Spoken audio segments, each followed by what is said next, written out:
forward a part of their culture in their hearts and actions and pass it on to their future generations. India has an abundance of diverse and beautiful culture. We are a country dominated by a vibrant and creative youth population. The responsibility of preserving the core values of our culture lies with us. Hence, we are extremely glad and grateful to Spic Macay for having given us the opportunity to do our bit for the preservation of our beautiful classical arts. A tomorrow which is wonderful will arrive when we combine the richness of the past and the brilliance of the present.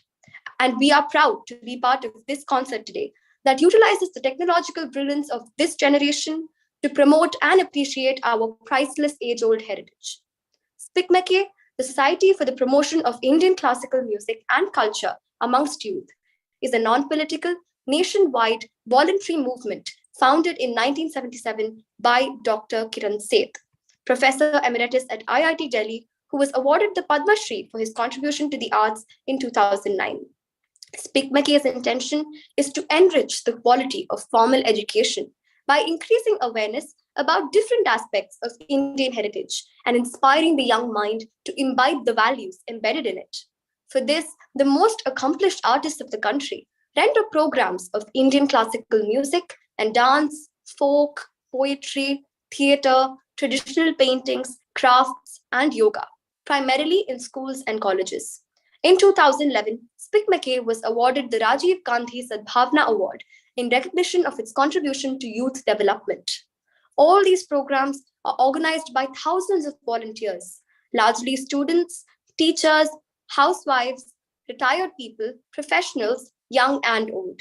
Spic Macay celebrates the spirit of Nishkam Seva, volunteerism, of giving selflessly without expectation, a value that is intrinsic to our culture and very important to nurture in today's world. Spic Macay is an affirmation of a priceless cultural heritage, the pulsating and dynamic vitality of young people, a solid value-based education, and the effectiveness of voluntary work. Spic Macay stands on the shoulders of its four main pillars, together working towards the collective effort of reaching every child and enriching the quality of education, going beyond the barrier of techniques and methods. These four pillars are artists, institutions, volunteers, and supporters. Spic Macay introduced the lecture demonstration format to present Indian classical art forms in a comprehensive manner in front of today's youth, which has given them an understanding of the basics of the classical art forms and done away with the misconception that classical arts are difficult to understand. Now over to Agastya, who will introduce to you the esteemed performer of the day. Thank you, Meenakshi. Trained under the Doyen Maestro Guru Hare Krishna Behera, Sri Kavita Dwivedi has been dancing the lovely art form Odissi since she was 8 years old. Over a professional career spanning 20 years, she has proved her mettle with her performances that have been appreciated in national and international festivals in India and abroad. Her performances have a pristine and divine quality which leaves audiences mesmerized. As a choreographer, she is known for choreographic works in both traditional and contemporary themes for solo and group presentations. She's also collaborated with eminent poets, dancers, and musicians that have been critically acclaimed. She has been the committee member of the Republic Day celebration in 2019 by the Ministry of Defense and has been a member of the Advisory Committee for Dance at Central Sangeet Natak Academy. Kavita Dwivedi ji has organized workshops globally and has also conducted lecture demonstrations on behalf of Spic Macay all over India to promote the awareness of Indian culture and traditions amongst the youth of schools and colleges. She has been honored with many awards, which includes Odisha State Sangeet Natak Academy Award for the year 2013, Mahari Award, Sanjukta Panigrahi Award, and Mahila Shirimani Award, amongst many others. Kavita Dwivedi ji is the director of Odissi Academy and founder trustee of Sanchari Foundation, Delhi, where she imparts training in Odissi dance to young aspirants. A widely traveled dancer, she had a successful ICCR sponsored tour during the 50th year of India's independence celebrations in Scandinavian countries, the United Kingdom, USA, and Australia. In 2007, Kavita ji was again deputed on behalf of ICCR to Israel, Croatia, Greece, Jordan, and Egypt for the 60th year of India's independence. Celebrations in the Festival of India. So far, in her 35 years of career, she has performed in more than 42 countries. It has been my great honor and privilege to introduce this maestro of Odissi dance, Vidushi Kavita Dwivedi ma'am. Now over to our technical team to display the performance by Kavita ji, and after which we will have an interactive interview session, and we welcome the audience to pose any questions for the artist in the chat box below. Please sit back and enjoy this once in a lifetime performance by Kavita ma'am. Namaskar, I'm Kavita Dwivedi, Odissi dancer from Delhi. It's my honor and my privilege to be performing in the Rendezvous series being organized by Spic, Macay.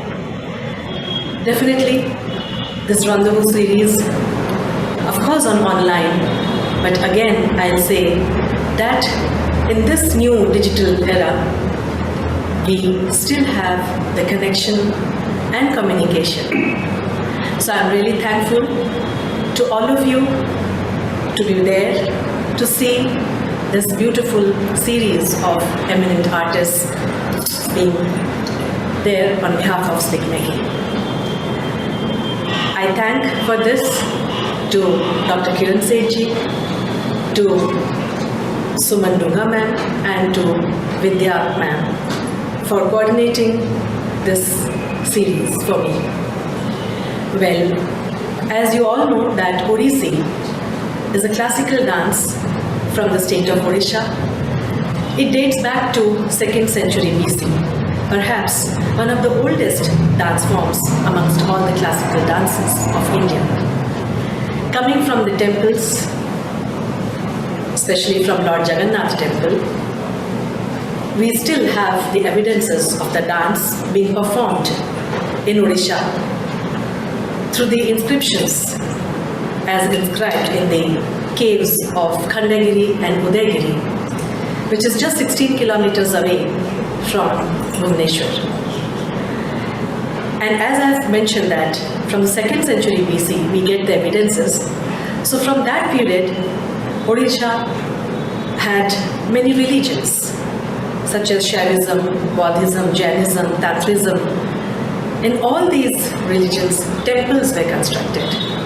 And these temples, they are the source of our past, where it says about the existence of dance. However, in the 11th century, when Vaishnavism came into Odisha and Lord Sri Jagannath temple was constructed, here the dance was being performed inside the sanctum sanctorum of Jagannath temple at Puri by the female dancers called the Devadasis. These Devadasis, they were totally dedicated to do their seva, their service in honor of Lord Jagannath. So during the Mangala Aarti or Sandhya Aarti or during night time when Lord Jagannath ji was made to sleep, these Devadasis, they used to either sing or dance to do seva to Lord Jagannath. And this was not actually viewed by any public. But when in Odisha the political invasion took place in the late 15th century, the rituals of the temples were affected, and so the dance tradition. And as a result, the Devadasi tradition could not be continued. But again, another group of dancers emerged at that time, at the end of the 15th century. They were known as Gotipo dancers. Now these Gotipo dancers, Gotipo is an Oriya word. Goti means one and po means boy. So these boy dancers, they were made to dance by speaking outside the temple.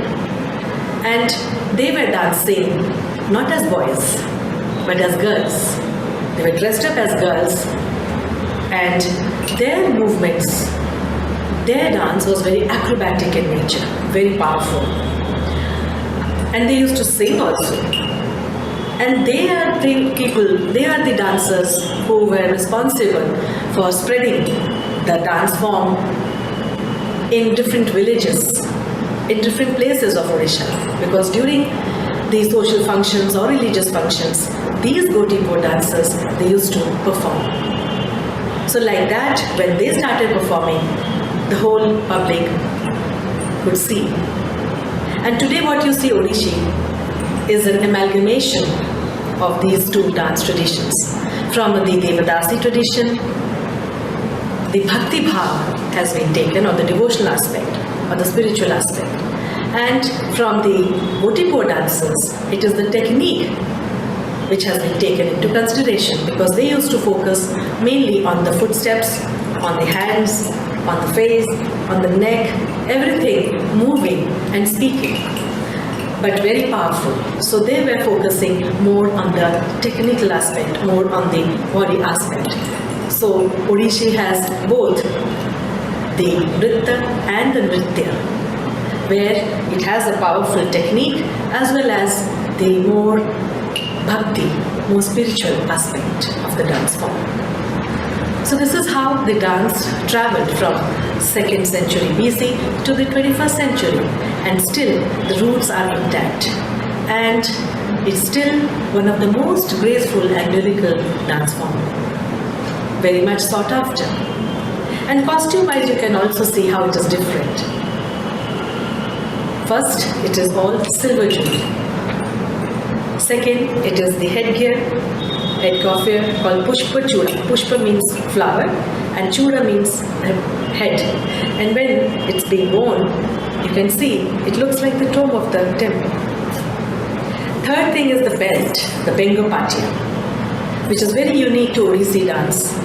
And these three things makes Odissi a complete dance form, where you can see like a temple, the shikhar of the temple to the bottom of the temple. So the divinity, the divine aspect of the dance is right from the up to the down, from right to left, to the front and to the back. So for me, dance is a puja, a meditation, where a complete surrenderness is there, and here it is the complete union of mind, body and soul.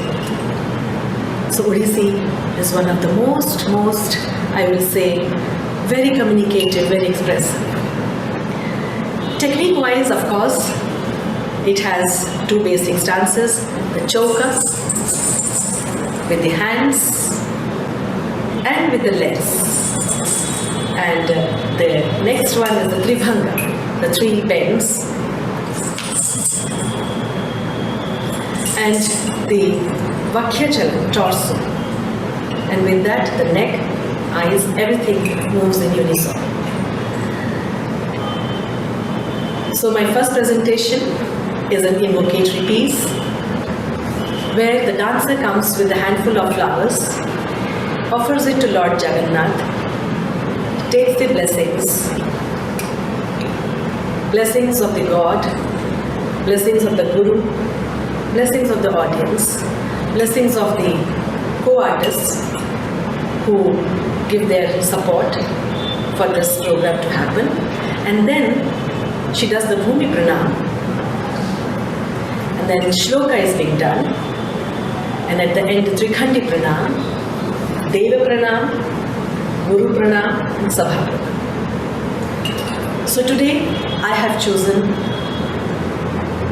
this invocatory piece, Mangalacharan, in praise of Lord Shiva. Lord Shiva, you all know, is Lord of Dance, Nataraja. And the power and the beauty is described in just 5 letters, Na, Ma, Shi, Va, Ya, Namah Shivaya.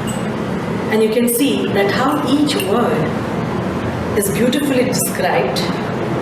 Each word has that power, the cosmic energy, and the Swarupa of Lord Shiva. Om Namah Shivaya, Shiva Panchakshara,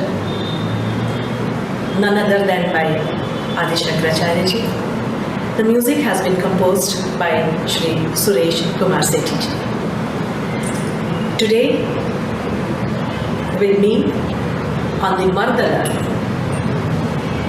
Shri Prafulla Kumar Mangaraji is giving me the support, a very senior artist.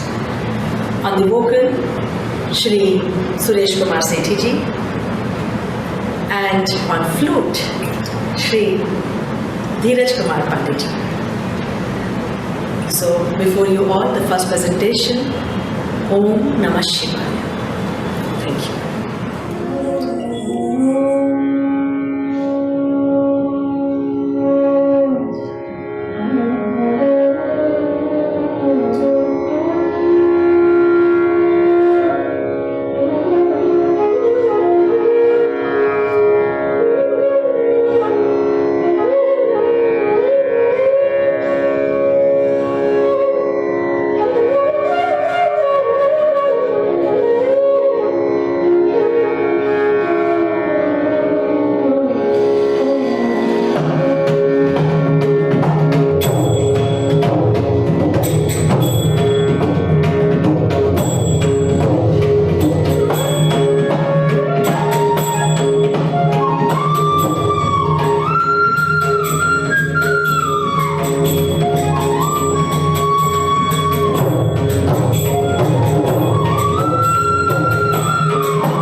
So that was Mangalacharan in praise of Lord Shiva.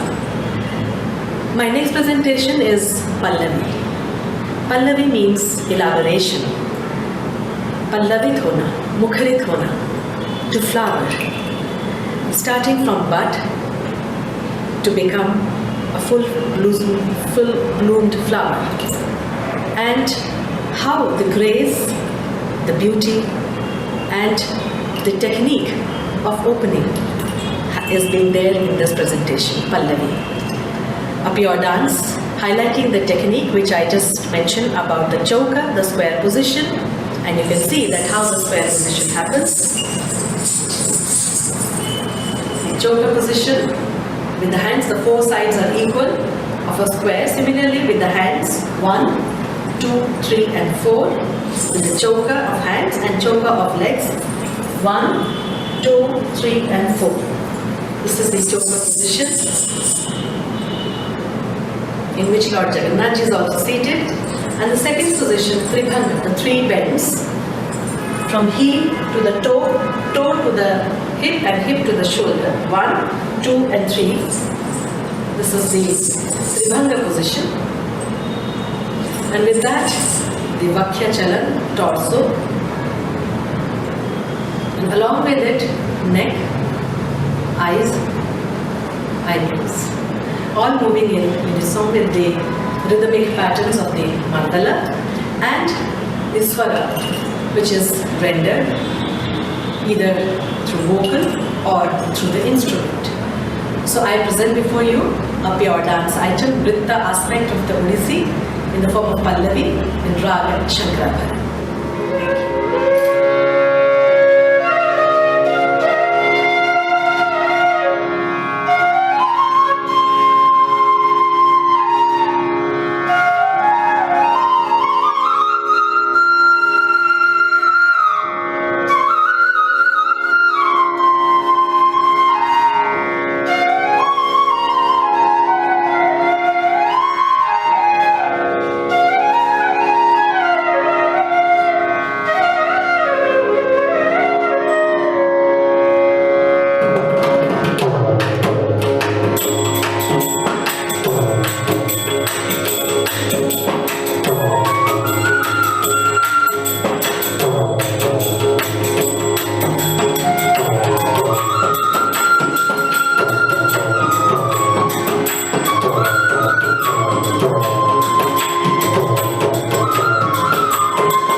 So that was Pallavi, highlighting the technique, basic stances of Odissi, with the postures, with the bhangis, such as Darpani, Abhimana, Torana, Palasa. And now, when the same movements have some feelings, it becomes an abhinaya or expressions or expressional pieces. So, if it is Darpani,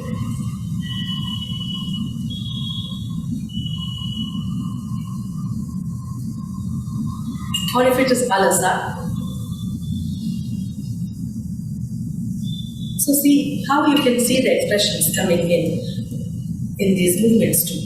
So the next presentation is all about expressions being expressed by the face and the hand gestures called mudras. Mudras are very eminent, very powerful medium of communication, and Indian classical dance especially has that freedom where we don't speak, but these hand gestures, these mudras, they speak. And the eyes, of course, with the feet. When we are happy, when we are sad, when we are angry, when we feel powerful, when we feel shy, or when the Nayaka or the Naika sees each other, the expression of love, when we laugh, hasya. So like these emotions, they go around every day, every moment, every second. And when it is being made into dance, it has a story. It has the storyline which speaks about the presentation. So my next presentation is an abhinaya whereby Radha is in search of Krishna. And she asks everyone, has anybody seen Krishna with the flute, with the peacock feather? The one who stands in Sridhanga with crossed legs, and one who plays flute by just uttering my name, Radha, Radha. Has anybody seen? And she asks everyone, be it the bird, the clouds, air, Yamuna, the river. She asks everyone, has anybody seen? And then she recalls his leelas. As a child, when he had his sakhas entering to the houses of the gopis to eat the Hindu, the makhan, and on the banks of river Yamuna, how they had taken away the clothes of gopis while they were bathing in this river Yamuna. So she recalls that where is that Krishna? Has anybody seen? And she becomes morose and sad. But yes, Krishna do come. And when he comes by playing the flute, she's charged with full emotions. The whole environment is charged with his arrival, and she welcomes him. And thus, she totally surrenders at the feet of Krishna. Krishnaya Namo Namaha. A beautiful composition, a very traditional Odissi song. Kahi gale, where has he gone? Kahi gale, Murali, Krishna, Murali, the one who plays flute. Jubati, the gopis, Jubati, Dasiya, the one who enchants the hearts of the gopis, who plays with them. Has anybody seen? So let us all become Radha and find out where Krishna is. And whosoever gets it, please do tell me by texting. So next presentation, an Abhinaya piece, Kahi Gale Murali.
Technical team, please make Meenakshi the co-host.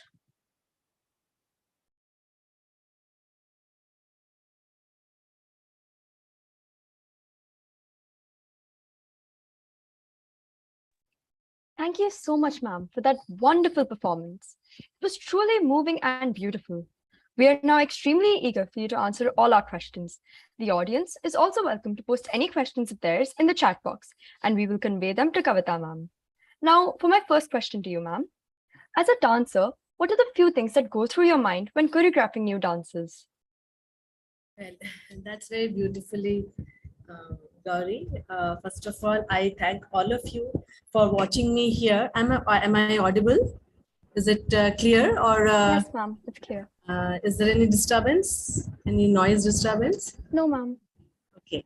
So yeah, first of all, I would like to thank everyone present here and especially Spic Macay for making me this part of this Rendezvous series and you all for taking this time for me to watch this program. So definitely it was a very different experience for me to share with you all.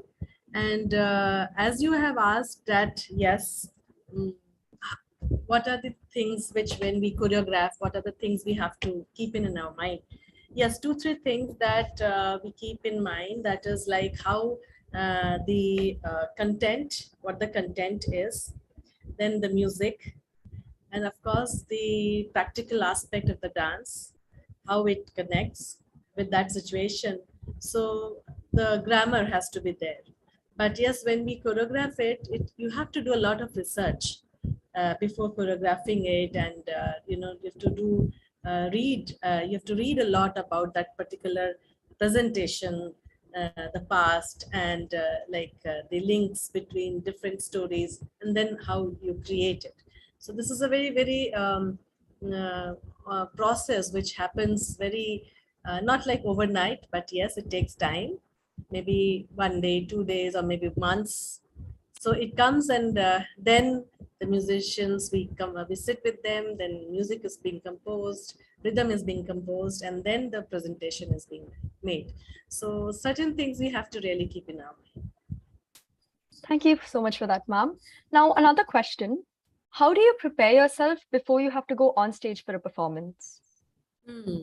Well, first of all, I think for me, especially when I have to go for a performance, it is I have to prepare mentally that yes, the program is there or a performance is there, and I have to give the 100%. Then the whole world around me doesn't exist. Then it is only the dance and the God and the Guru, and then the audience. Of course, at that time, it is always like what you say, full concentration is there, and you have to be in it, because for presenting, it's just that you just can't perform with only hands or just bodily you're moving in. But yes, it is, again, as I said, it is the connection of the mind, body, and the soul. So we have to really take into consideration all these aspects when we go onto the stage. And yes, first thing, naman to our guru, because that's the more powerful blessing of him or her before going onto the stage, because we stand because of their hard work, and their blessings we can move, you know we move in each step. So we have to have this connection with the guru all the time. And as our Indian classical dances are very much rich with the guru shishya parampara, where the student learn with total dedication, with total surrenderness, and that moment, it's like an exam for me as a performer, and of course for the guru also. So it's a very different bonding between the two, and that is being seen by the audience and by the rasikas, I can say. Thank you so much for that heartwarming response, ma'am. Now over to Meenakshi for the next couple of questions. Good evening, ma'am. Good evening. For my first question. One minute, just 1 minute. I'll just put off the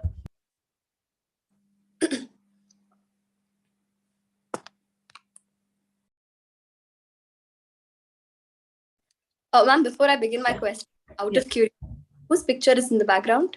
Oh, yes. Oh, lovely. You have observed that. That's my guru, my father. My father, Guru Hare Krishna Behera ji. I always, he's always there.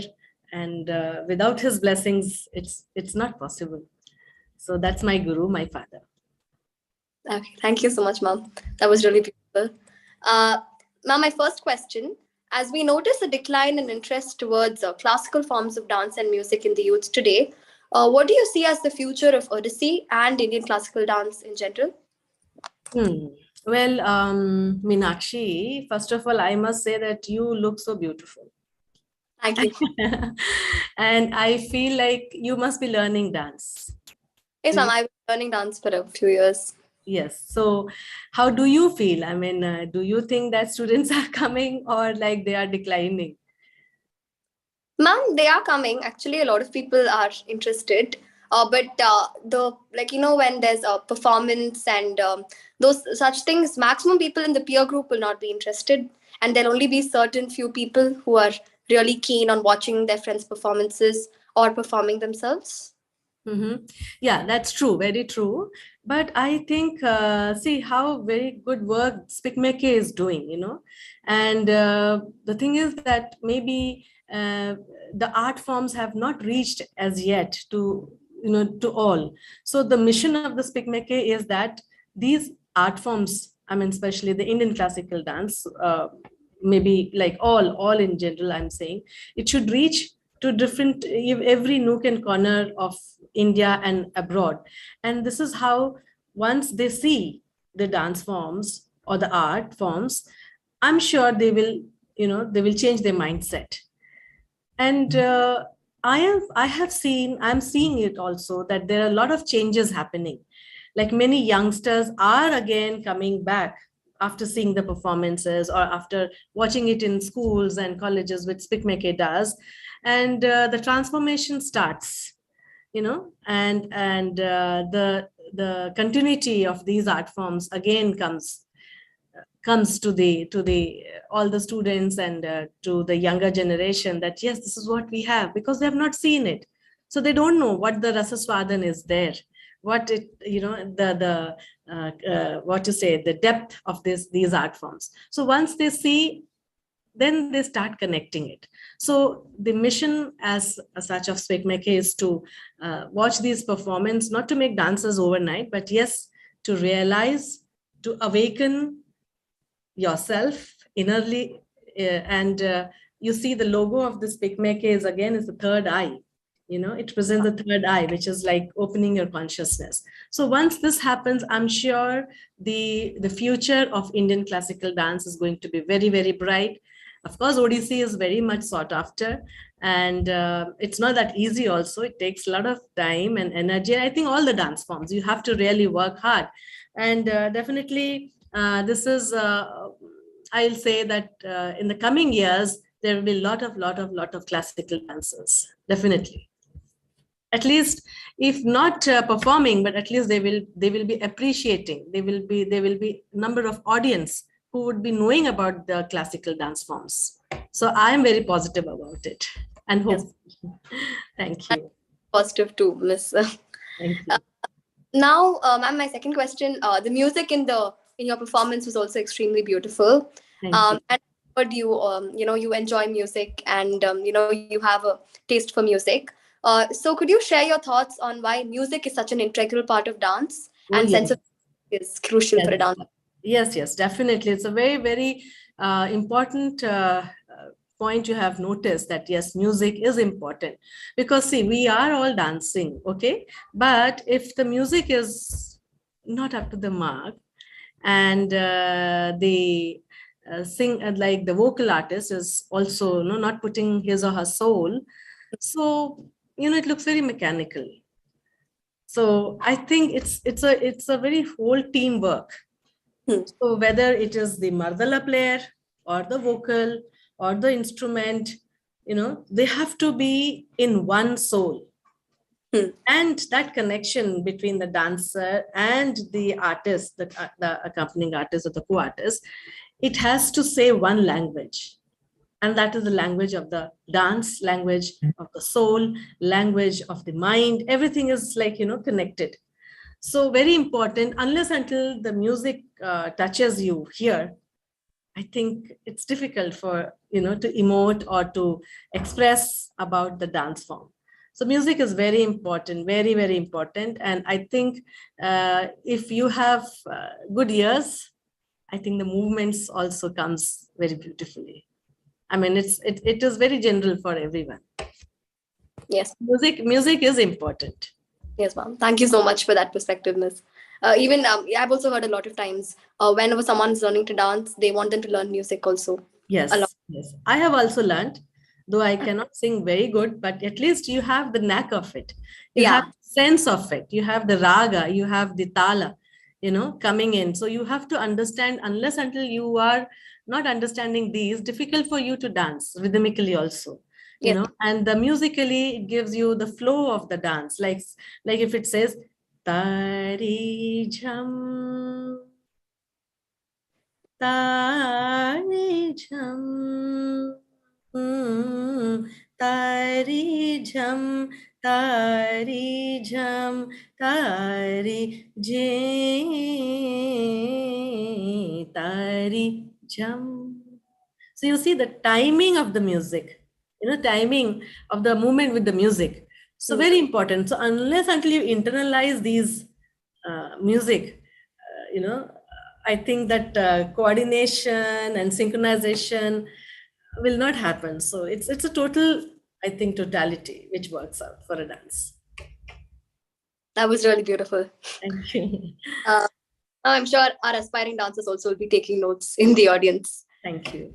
Now over to Agastya to begin with his set of questions. Thank you, Meenakshi. Good evening, Kavita ma'am. Good evening. Yeah, ma'am, my first question was, dancing is all about telling a story to your audience and how well you convey it. So my question is, what would you say is your dream story or character you would love to portray in your future? Sorry, I couldn't get to the voice break. Ma'am, I said, what is one story or character you would love to portray in your future? Okay. Like my favorite character. Yeah. Okay. Well, I think it's a very tricky question because I love doing all the characters, good ones and bad ones also, because see, every character has its own place, and without the well, it's not that only I have to do like goody roles like like Sita or Radha, or sometimes I have to become like KK also, and like in Ramayana it happens, or like you have to become Putana, to express. So the storytelling is there and the story is related, or like Ravana is there and the Rama is there. So like, I mean, I feel like all the characters are very important. But yes, if you ask me very particularly, if you ask me, I'm comfortable with the female characters, definitely, because I feel very powerful, and that empowerment of women is there when we portray any character. And it all depends on the story, which story you are taking it. So basically, I like, my dream is like, I don't know. I mean, I feel like I should perform everyone. Thank you for that answer, ma'am. Thank you. Ma'am, my next question is, how did you manage to keep performing during the pandemic? Do you believe that art can be performed and appreciated only live to audiences? Yes, Agastya, I think, these 2.5 years, let's say now, I think it's going to be 3 years when the pandemic broke down. And initially it was like, we took it as a holiday, isn't it? That staying at home and eating and watching and TV and all that. So it was like, okay, very fun time. But then slowly it was coming on to us that now this is going to be, this has become very serious. But yes, at that time when all this was happening, that curiosity was there, that what is happening around us.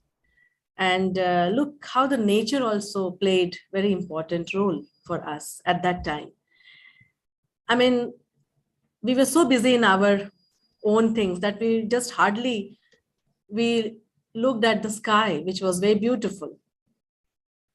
Yeah, Agastya, are you there? Is Agastya there? Ma'am, I think he's having an internet issue. Okay, so should I continue my answer? Because it was Yes, very please. important, Appreciate it. very beautiful question he asked, that how I managed. Yes, and like we were so busy in our own work, we hardly noticed the green leaves, the plants, the trees, like everything became so clear, even the water, and like Ganga became so clean. So like that, we got the time to rediscover ourselves and surroundings around us. So like that, it really gave us little moral boost to carry on. But yes, it was a difficult time. But then what was keeping us healthy and fit was these art forms when we were practicing, because we got to work on ourselves. So during these pandemic times, I was focusing more on the practice, more on the footwork, more on the literature aspect. I was reading books and thinking that this will be my next project. So like that, I did. And then, of course, with the online thing, started teaching, which was something very new for me, because you all are very upgraded students who know how to handle computers, how to handle the streamlines. And I mean, we at this age are learning how to do. I was just simply knowing emails, how to do that. That's it. And slowly I learned the WhatsApp. So with these technological things, when things happen, it became a little difficult for me to understand for 1 month. And then later on, it became so easy, so handy. And then I found that, yes, there is a lot of connectivity. I mean, the students who were not able to come for the classes, they could connect me online.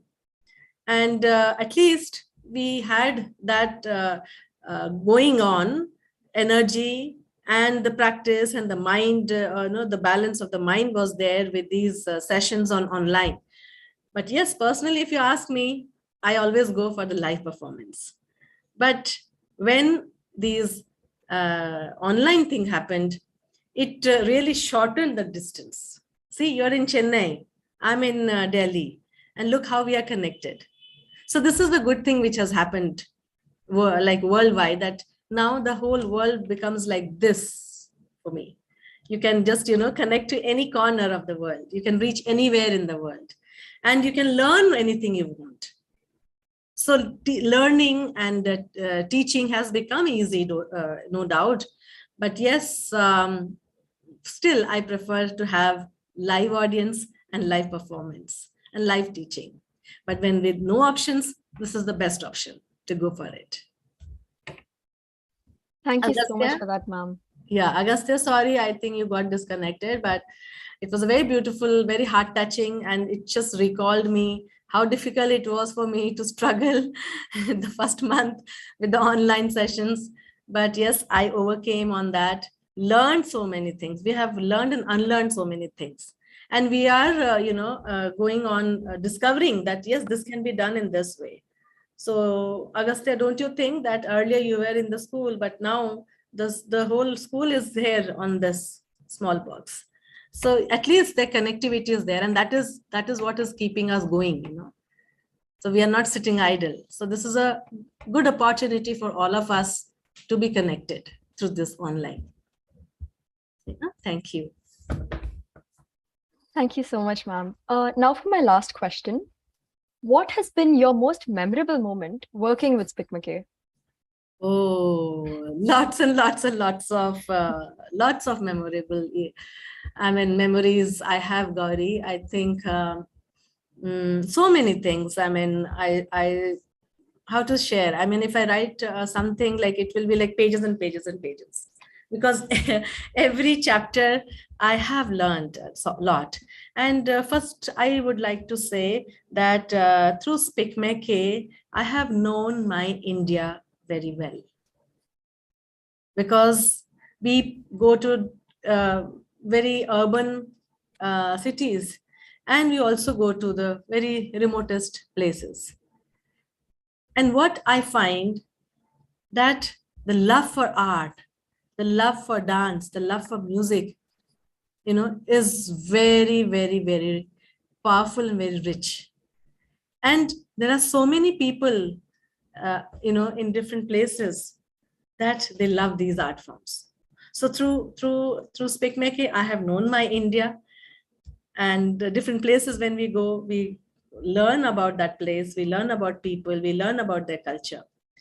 And yes, Spic Macay has given me a lot of love and respect, of course, and recognition. And what I have learned through Spic Macay by doing these performances is that I have grown myself. I'm still growing. Every concert, every performance is like a challenge. Sometimes we get big stage, sometimes we get medium stage, sometimes we get stage, and sometimes no stage, but still the show must go on. So these challenges are, they make you so hard, like very, very powerful. I mean, like you come to manage yourself, the situation at that present moment. Once I remember, I think where was it? I think it was in one of the place in yes, I think it was in MP or somewhere. There was a program, and we have, of course, given the technical requirements. And then when we reach there, we are looking for the mics. And they said, yeah, mics is there. I said, where is the mic? Can you believe it was just a standing podium mic? I said, this is the mic. So it was like, okay, then we took, okay, let's take this challenge. And what we did, that we said, okay, do you have any cordless mic in your conferences? Yes, we have. So I said, bring it that. So like, then there is no stand. So what we did, we had the piles of our suitcases, and then we covered it with our chunnis. And then we made mic standing like this, and the bowl was happening, singing was happening. So, you have to really create at that moment. So it happens. But I think that was something very, very interesting for me. And of course, if you ask me, very memorable, very touching one, I had like in Kerala, I had then in one of the places in Bhilwara where I performed for the deaf and dumb children, and especially special children. And I was surprised, Gauri, that I was showing them some mudras, and I was asking them to do it. They can't speak, and they can't hear, but they can at least observe. So I was making this Kataka Mukha Mudra. And there were also in that same setting, there were students of very normal children also. And to my surprise, the special children, they did it fast, and they took time. So it really touched and brought tears in my eyes. Look, God has snatched away something from them, but He has given them a supernatural powers. So that way some places, like such emotional things happens. And at times I remember that in Nagpur, I think there was one girl who wanted to come and learn the dance form, and she was like crying all the time, said, I have to learn this dance, I have to learn this dance. So like, these are the very special moments for me, because I feel thankful to God and to my guru that if through my art, if through my dance, if somebody has been touched, our mission is fulfilled. So through Spic Macay, this is what I have understood, that what we have got it, we have to share it. We have to give it back to the society. Because there are so many children, Gauri, who are not that privileged to, see it. They can't afford to come to the cities or to the auditoriums.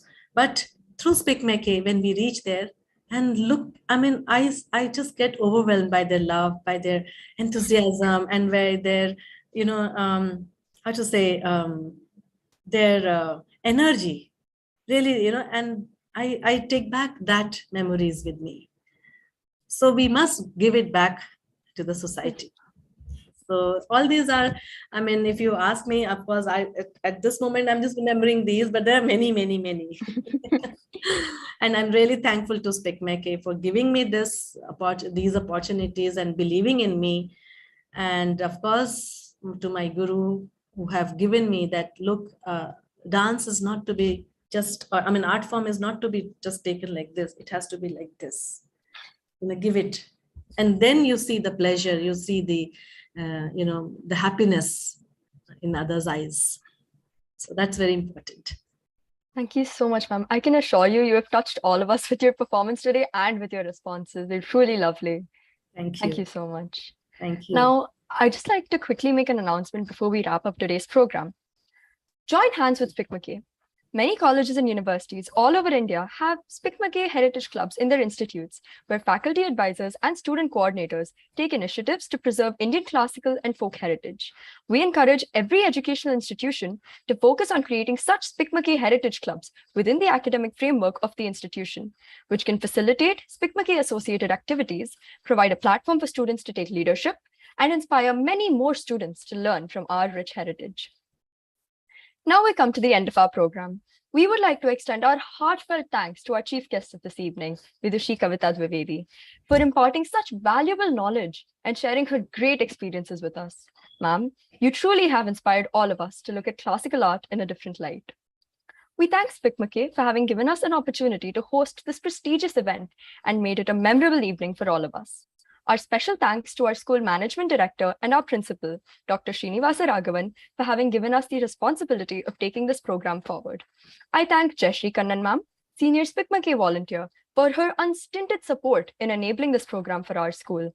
I owe special gratitude to our technical team for sharing interest in covering the event and all good hearts who worked behind the screen. And last but not the least, a big thanks to our audience for being supportive and appreciative of this classical form of art.